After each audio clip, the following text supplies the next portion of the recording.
In a world where the quest for connection and recognition often intertwines with the desire for admiration, an important question arises.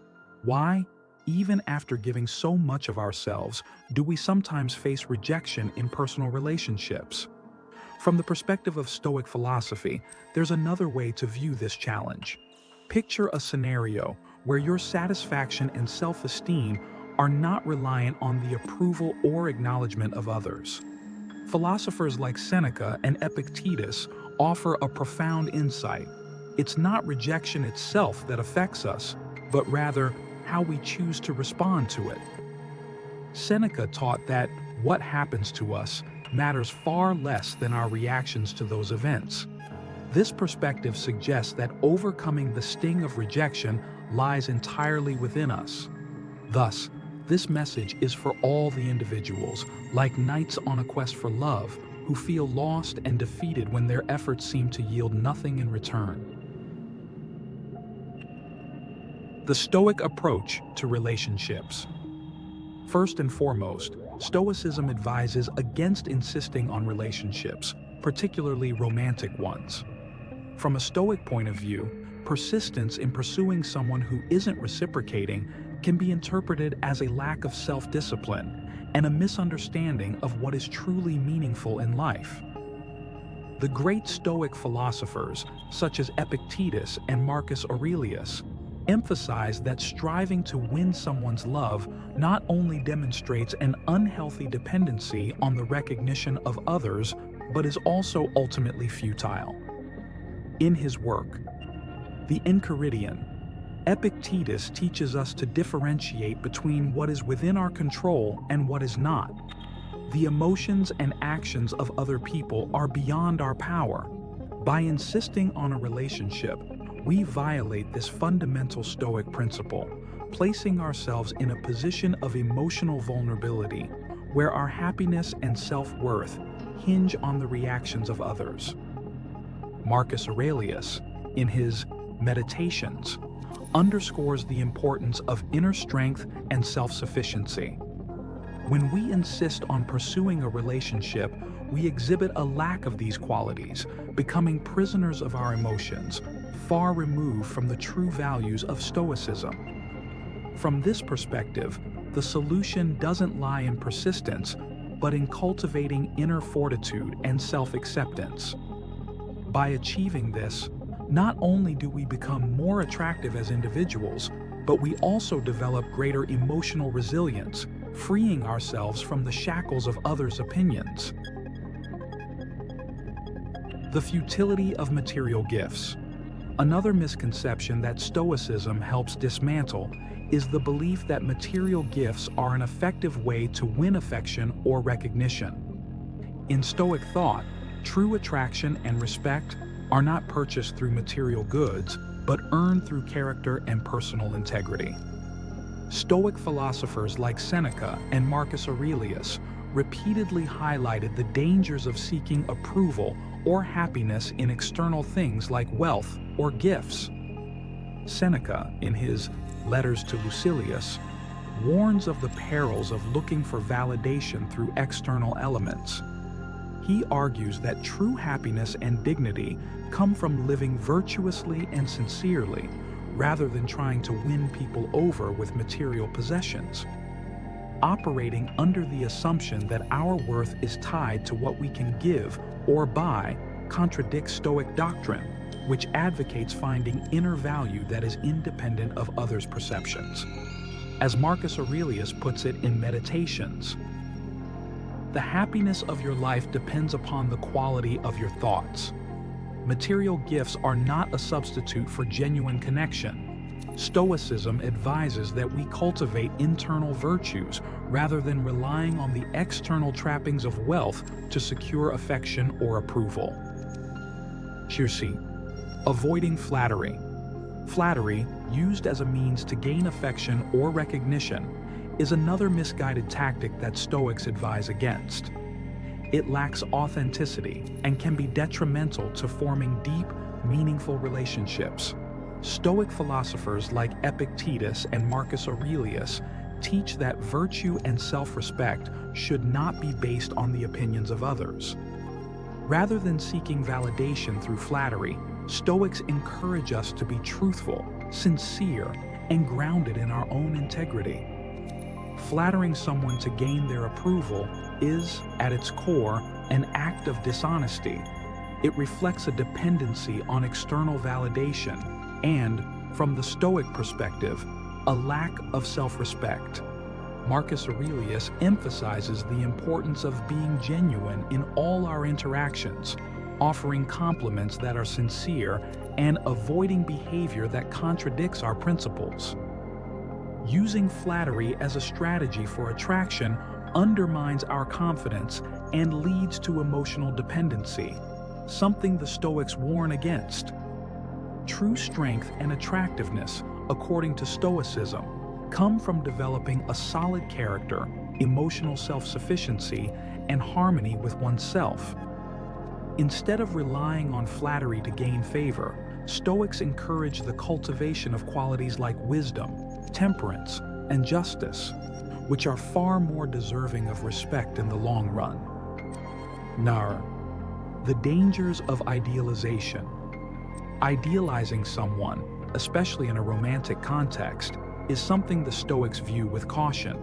Placing someone on a pedestal leads to unrealistic expectations and a skewed perception of reality.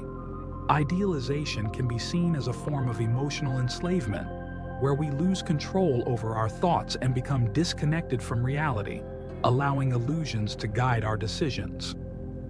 Epictetus and Marcus Aurelius both stress the importance of managing our perceptions and emotions wisely. Marcus Aurelius, in Meditations, advises us to see people and situations as they truly are, not through the lens of exaggerated idealism. When we idolize someone, we distort our understanding of them, creating expectations that will likely lead to disappointment. For Stoics, idealizing someone reflects a lack of inner self-sufficiency and strength. Instead of becoming emotionally dependent on another's approval or attention, Stoics encourage us to focus on cultivating our own mental fortitude and self-worth. By maintaining a realistic, grounded perspective, we not only protect ourselves from emotional turmoil, but also foster healthier, more balanced relationships based on mutual respect. Actions with hidden motives. Stoicism offers a unique viewpoint on actions within relationships, particularly those that are driven by hidden motives. Epictetus warns against performing actions with the aim of gaining approval or affection. In his Enchiridion, he encourages us to focus on our own motivations and not concern ourselves with how others might perceive us. Seeking attention or affection through calculated actions, especially in romantic relationships, is a form of external dependency, which Stoicism rejects. The Stoic ideal is to act with virtue, reason, and justice, not for the sake of earning external rewards. Performing acts of kindness or service with the expectation of gaining something in return, such as love or validation, runs counter to Stoic principles. Genuine virtue comes from behaving in alignment with our values, regardless of the outcome or others' reactions. The issue of financial generosity. When it comes to financial generosity in relationships, Stoicism places a heavy emphasis on authenticity, rationality, and the proper use of resources.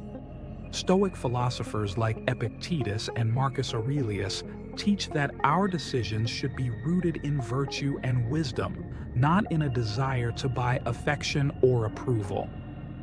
Epictetus, in his discourses, speaks of the importance of focusing on what we can control and acting according to reason. Giving money or gifts in the hopes of winning someone's attention or affection is a form of dependency on external validation. This behavior contradicts the Stoic principle of finding self-worth within ourselves, rather than relying on others' perceptions or reactions. avoiding sentimentality and emotional displays.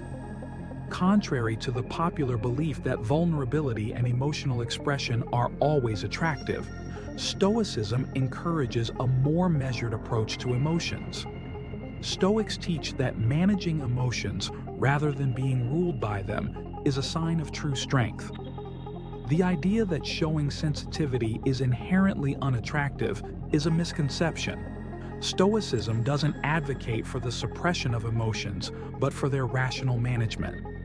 Stoicism teaches that we should act with dignity and self-respect in all our interactions, avoiding excessive emotional displays that may compromise our integrity. While Stoicism acknowledges the importance of emotions, it places greater emphasis on maintaining composure, self-control, and inner balance, rather than seeking approval through displays of vulnerability. Availability and attraction.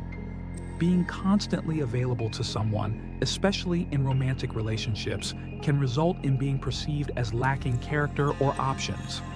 Stoicism teaches us the importance of self-respect and setting boundaries. Always being available may lead others to view us as desperate, compromising our sense of self-worth and making us less attractive in their eyes. The Stoic approach would advise maintaining dignity and establishing clear boundaries in relationships. Rather than withdrawing entirely, Stoics encourage self-awareness and self-control, ensuring that we prioritize our well-being and personal growth over the pursuit of another's approval. Conclusion: integrity and emotional resilience. In the end, the Stoic approach to relationships is about integrity, emotional resilience, and self-respect. Stoicism teaches us to focus on what we can control, our own thoughts, actions, and reactions. By cultivating inner strength, managing our emotions wisely, and avoiding dependency on external validation, we become more resilient, more authentic, and ultimately more attractive in all our relationships. Thank you for taking the time to watch this video and engage with these ideas. If you found these insights helpful, consider sharing this message with others who may need to hear it. Wisdom, like Stoicism, flourishes when it is shared. If you've read this far, comment, "I am Stoic," and let us know how Stoicism is helping you navigate your relationships. See you next time.